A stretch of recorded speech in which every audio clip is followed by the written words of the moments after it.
Hermanos y hermanas, compañeros y compañeras asistentes a este evento de muchísima importancia. Reciban un saludo de la Pluriversidad Amauta Iguasi con sede en Quito, Ecuador. Mi nombre es Luis Fernando Zarango, soy este momento el Pushak, como representante, el que lidera de alguna manera la Pluriversidad Amauta Iguasi. Para nosotros es de muchísima importancia el que podamos estar compartiendo con ustedes algunas ideas dentro de este evento y especialmente tocando el tema pluriversidad, interculturalidad y acceso a la universidad. Por cuanto pues esta temática es de vital importancia que nos ayuda de alguna manera a analizar la realidad de la educación superior y la educación en general de los pueblos originarios del Ecuador en el contexto del Estado-Nación del Ecuador. Bien, nosotros en la ponencia que hemos enviado a la Ciudad de México, como es costumbre de mi parte, para iniciar, he tratado de exponer un pensamiento muy importante de José Martí, que para nosotros, para los pueblos originarios, siempre ha estado vigente y tiene mucha vigencia, y bueno, creemos que en algún momento tendrá su eco correspondiente para hacer realidad ese pensamiento de este prócer y de este pensador latinoamericano. José Martí, en 1891, dice: la Universidad Europea ha de ceder a la Universidad Americana. La historia de América de los incas acá ha de enseñarse al dedillo, aunque no se enseñe en los arcontes de Grecia. Nuestra Grecia es preferible a la que no es nuestra, nos es más necesaria. Injertes en nuestras repúblicas el mundo, pero el tronco ha de ser de nuestras repúblicas. Bien, esto al parecer es ignorado deliberadamente por nuestros gobiernos, puesto que lamentablemente hasta este momento el tipo de educación que se viene implantando en nuestros países es pues desde una visión totalmente, podríamos decir, colonialista, colonizadora. Bien, en estas condiciones nosotros creemos que ha llegado la hora, escuchando las palabras de Martí, leyendo también algunas partes de sus obras muy importantes, creemos que ha llegado la hora de despojarnos de la vergüenza histórica, es decir, ese estigma que llevan los mestizos, en el sentido de que por una parte tienen un origen indio o indígena, y por otra, que exaltan más que tienen un origen español. Nosotros decimos que el hecho de afrontar esta situación, de salirnos del closet para identificarnos como somos, transformaría este sentido de pensar desde Latinoamérica. Como dice Mignolo, pensar, ¿no es cierto?, como sudacas, pensar desde Sudamérica, pensar desde Latinoamérica.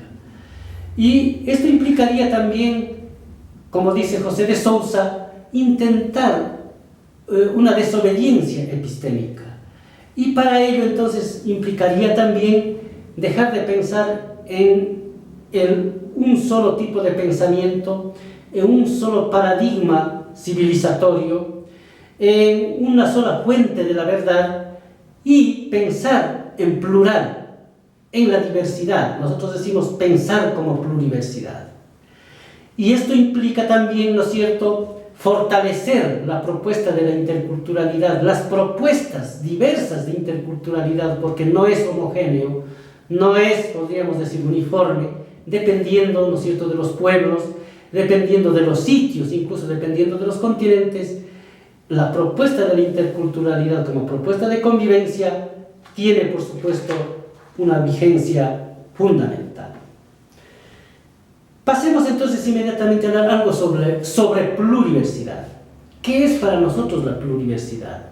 Bueno, nosotros nos hemos autodenominado como pluriversidad, este momento, el espacio que ha quedado, ¿no es cierto?, después de que hubiera la intervención por parte del gobierno de Correa en la Universidad Intercultural de las Nacionalidades y Pueblos Indígenas Amauta-Iguasi. Quiero señalar que en el año 2012 nosotros propusimos a la Asamblea Nacional una reforma a la ley de creación de la Universidad Intercultural Amauta-Iguasi, en el sentido de que no queremos seguirnos llamando universidad, queríamos llamarnos a partir de esa reforma como pluriversidad. ¿Por qué? Porque la creación de nuestra universidad, el fundamento principal era la convocatoria de las 14 nacionalidades y 18 pueblos principalmente, para que todos en un espacio compartido pudiésemos aprender de todos.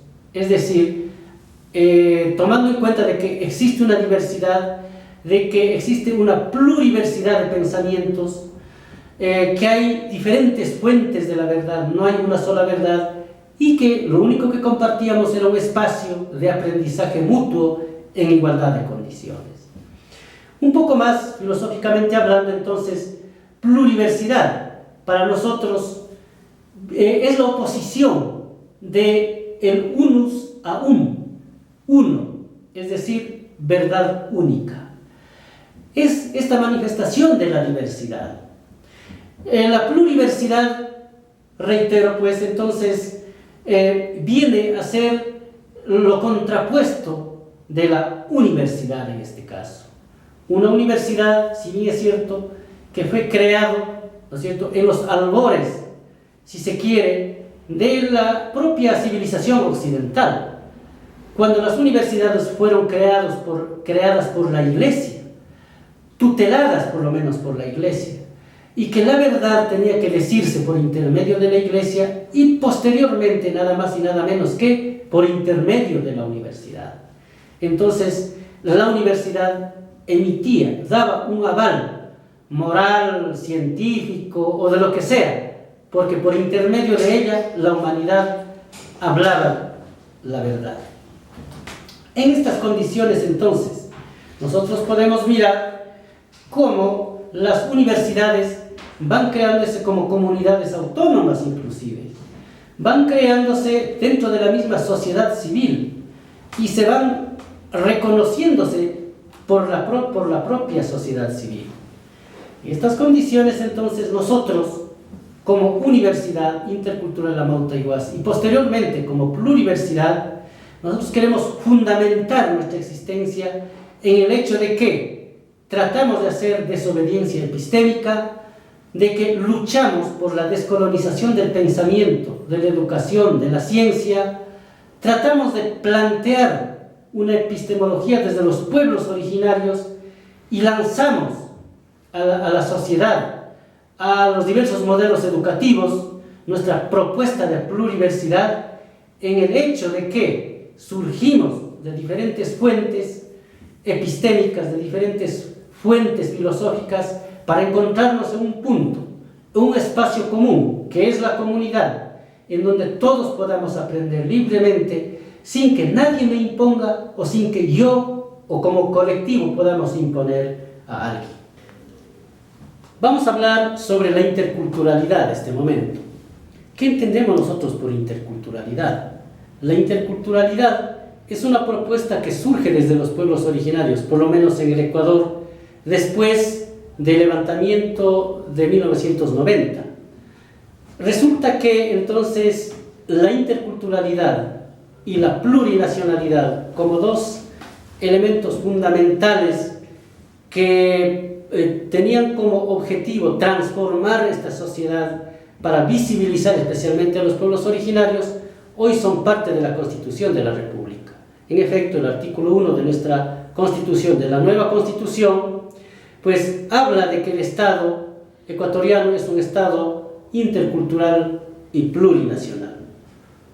En estas condiciones, también es importante saber que la interculturalidad para nosotros sería como el efecto más visible en la transformación del Estado-nación uninacional. Pues así nosotros tendríamos la posibilidad de buscar una especie de horizontalidad entre la relación, inequitativa, de una relación injusta, de una relación colonial que vivimos en este momento. Bueno, digo una relación colonial porque para todos es visible el que tenemos ahora mismo varios tipos de interculturalidad. Una interculturalidad formal que hace que varios de nosotros, los pueblos originarios inclusive, estemos contentos con que solamente la interculturalidad esté puesto en la Constitución de la República. Bueno, digamos que existe como derecho para pelearle, para exigir, digamos, a un Estado sordo que no quiere escuchar que ya somos un Estado intercultural. Tenemos una interculturalidad subordinada, es decir, de hecho, existe el Estado uninacional, existen las sociedades altas, porque no hay que olvidarnos que vivimos en una sociedad capitalista y el capitalismo se organiza en clases sociales, en clases altas, en clases medias, en clases bajas. Y los pueblos originarios, y en este caso los pueblos de origen afrodescendientes, somos los que estamos en la base de esa pirámide. En esas condiciones existe, pues, yo diría, de manera formal también, y en la práctica, el hecho de que haya una especie de interculturalidad subordinada. Y la interculturalidad folclórica, que es esta interculturalidad que, por ejemplo, practica nuestro gobierno ecuatoriano en la actualidad, en donde pues simplemente necesita del quichua, necesita del shuar, para que sean unos componentes lingüísticos que sirvan para traducir, por ejemplo, los nombres de los ministerios, los nombres de los departamentos, los baños públicos, etc. Y tal vez usar a unos jóvenes, hombres y mujeres, para que en los ministerios recepten los documentos de identidad de las personas que llegan a esos ministerios. Bien, entonces, esta es la interculturalidad que practica, en este caso, el gobierno ecuatoriano para con los pueblos originarios. Pero además, yo añadiría otra característica de esta forma de hacer interculturalidad. En los últimos tiempos vemos lo que nosotros estamos llamando la práctica de un apartheid epistémico.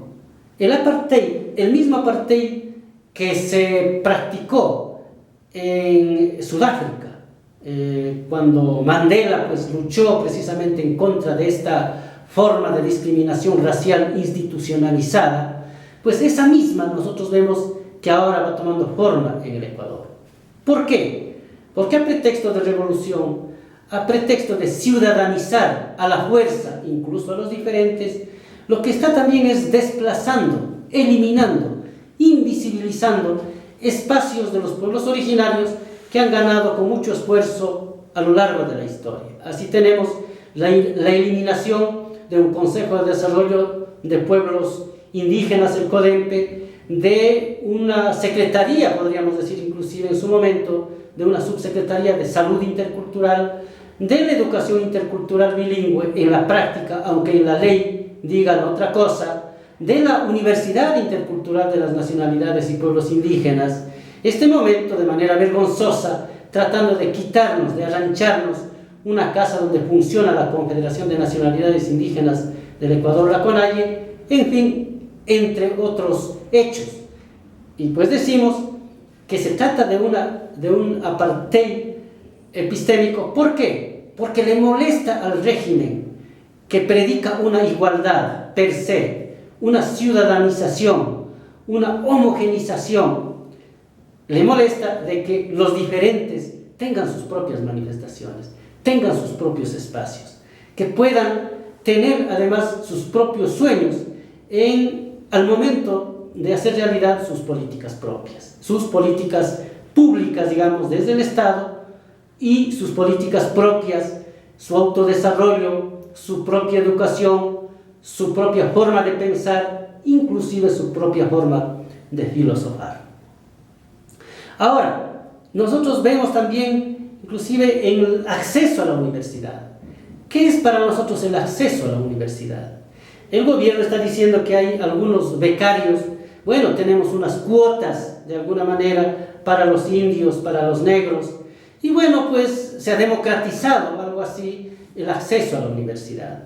Primero, sería muy importante analizar qué significa para los diferentes el acceso a la universidad. Cuidado, ¿no será que más bien es este proceso de enajenación? Es decir, renunciar a lo específico, a lo mío, para transformarme en algo ajeno, para parecerme a otro, para que no me discriminen y ser parte, ¿no es cierto?, de lo normal, parte de la regla, para que efectivamente, al no tener una discriminación, entonces yo pueda tranquilamente formar parte de los civilizados, parte de los avanzados, parte de la epistemología oficial, y entonces con eso lo que estamos haciendo es acelerando nada más y nada menos que la muerte de los pueblos originarios. En el caso de Ecuador, nosotros decimos, bueno, escuchamos que en Brasil, en otros países existe la política de cuotas para ingresar a la universidad. En principio estaría bien, pero no como fin, no digamos como objetivo final. En un proceso, podríamos decir, de sensibilización a una sociedad acostumbrada a practicar políticas colonialistas, estaría bien, pero el fin para nosotros sería la interculturalización, la interculturalidad, la práctica de la interculturalidad, que sepamos de que debe haber como antecedente lo diferente para que un espacio comunitario, un espacio homogéneo, digamos en un espacio horizontal, pudiéramos aprender de todos. El requisito principal para esto debe ser la existencia de lo diferente. Bien, vamos a hablar finalmente de la relevancia de la interculturalización de la educación superior. Nosotros creemos que por lo pronto es relevante, es importante la interculturalización de la educación superior. En los términos de que es necesario la sensibilización a nuestra sociedad, como decía hace un rato, acostumbrada a practicar una política o a vivir una forma, podríamos decir, colonial en las relaciones entre los diferentes. Pues, la interculturalización para nosotros ahora es un mandato. Bueno, muy pocos saben de la existencia de la Conferencia Regional de Educación Superior que se desarrolló en el año 2008 en Cartagena de Indias, Colombia. Bueno, allí hay algo novedoso. Bueno, en las resoluciones, en el mandato, que más de 5.000 delegados académicos, universitólogos, expertos en educación superior se reunieron en aquella oportunidad, pues hablan de que es necesario interculturalizar la educación superior. Y dentro de estas resoluciones, en el apartado C, en su número 3, nosotros podemos mirar cómo se habla de esta interculturalización.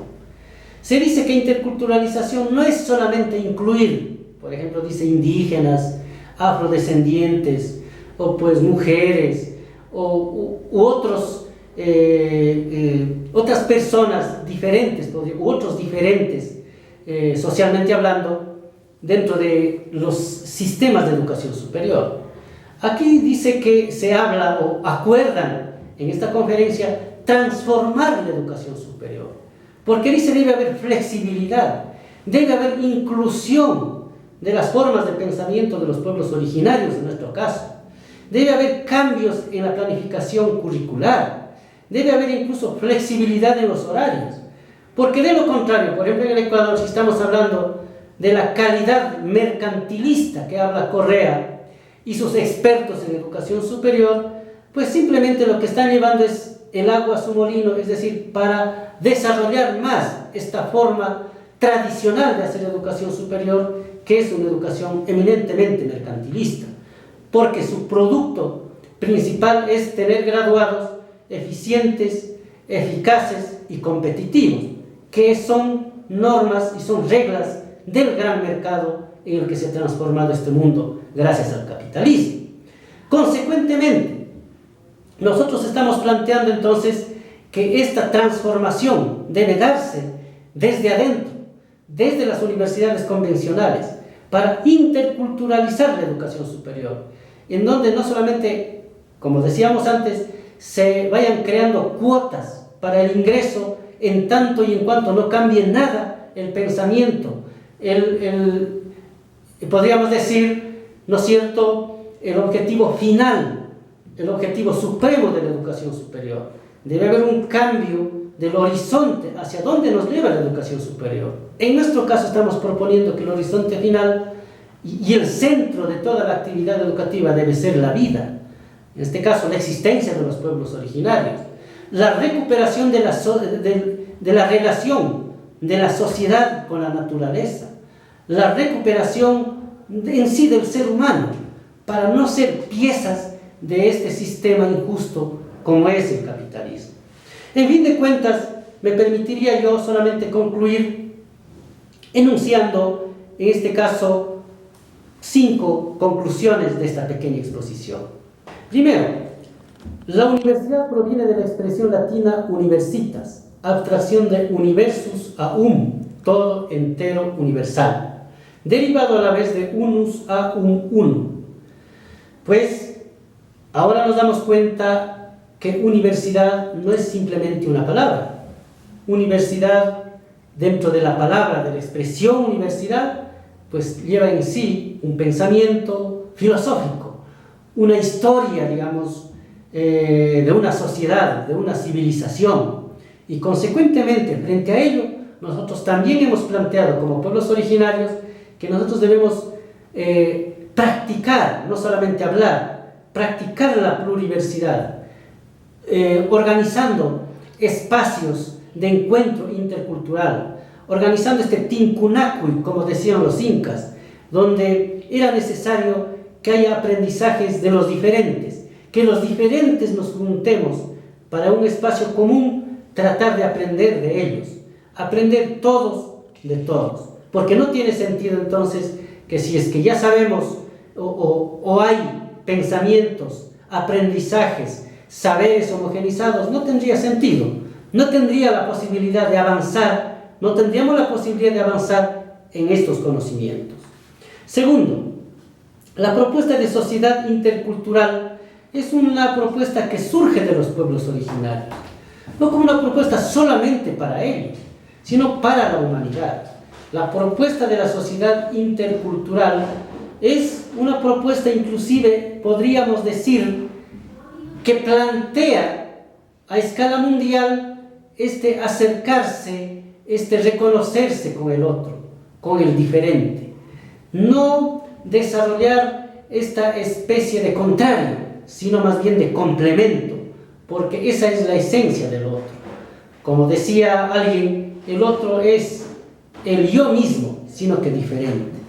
En estas condiciones, pues es necesario buscar ese acercamiento hacia lo humano, hacia la vida, volver a la relación que teníamos no solamente entre seres humanos, sino entre todos los seres, incluso los inanimados. Buscar poner en la práctica esta forma de vida bajo unas reglas de la bioética. Es decir, si todos estaríamos de acuerdo en que todo tiene vida, en que todos somos parte de una organización cósmica, entonces las reglas cambiarían. Tercero, nosotros estamos diciendo que la interculturalidad se inscribe dentro de esta propuesta de hacer una desobediencia epistémica. No más ser sumisos en una epistemología impuesta, especialmente la epistemología euro-norteamericana de los últimos tiempos, que ha hecho que nos deshumanicemos, que ha hecho que nuestra educación sea eminentemente para el mercado, sea eminentemente mercantilista, y es más, sea mecánica, porque no tiene nada de científico. Además, son las grandes transnacionales, son las corporaciones a nivel mundial que requieren de seres humanos instruidos en ciertas áreas para que puedan desarrollar sus mercados y desarrollar ganancias, que es lo fundamental en estos momentos.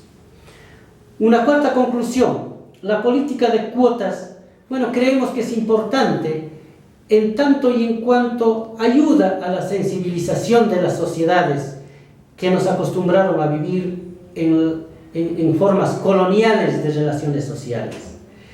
Hasta eso es lo que nos sirven las cuotas, pero no es el fin. Para nosotros el horizonte supremo es la transformación de la educación superior, como manda las resoluciones del Consejo de la Conferencia Regional de Educación Superior. Pero esta transformación implica una transformación de la planificación curricular, incluso de las construcciones, de las formas occidentales y tradicionales de hacer educación superior, de las formas inclusive muy cerradas, de las formas elitizadas de hacer educación superior. Tiene que volver hacia el pueblo, tiene que ser comunitario, tiene que ser horizontal estos aprendizajes que planteamos. Y finalmente, para hacer notar de que al final, valga la redundancia, de las resoluciones de la Conferencia Regional de Educación Superior, hay una especie de conclusión y que habla de que Latinoamérica debe crear su futuro propio. Nosotros estamos plenamente de acuerdo para que creemos juntos este futuro propio. Bueno, nosotros nos llamamos Abya-Yala, ellos se llaman Latinoamérica. Los descendientes de los españoles, como dicen, quieren ser más españoles que los españoles.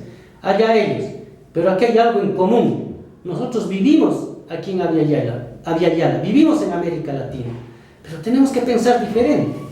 No porque no nos guste, sino porque ha llegado la hora de dar alternativas para esta crisis civilizatoria a escala mundial. Por ello es importante la desobediencia epistémica. Por ello es importante buscarnos, encontrarnos, para dar una salida a la crisis mundial, para dar una salida a la crisis civilizatoria que ha deshumanizado a la humanidad, para plantear a la humanidad un camino más justo, más humano, en donde finalmente podamos vivir con fraternidad, en donde finalmente podamos volver a la esencia de ser humanos y de tener una relación con la naturaleza, formando parte de esta organización cósmica. Muchas gracias.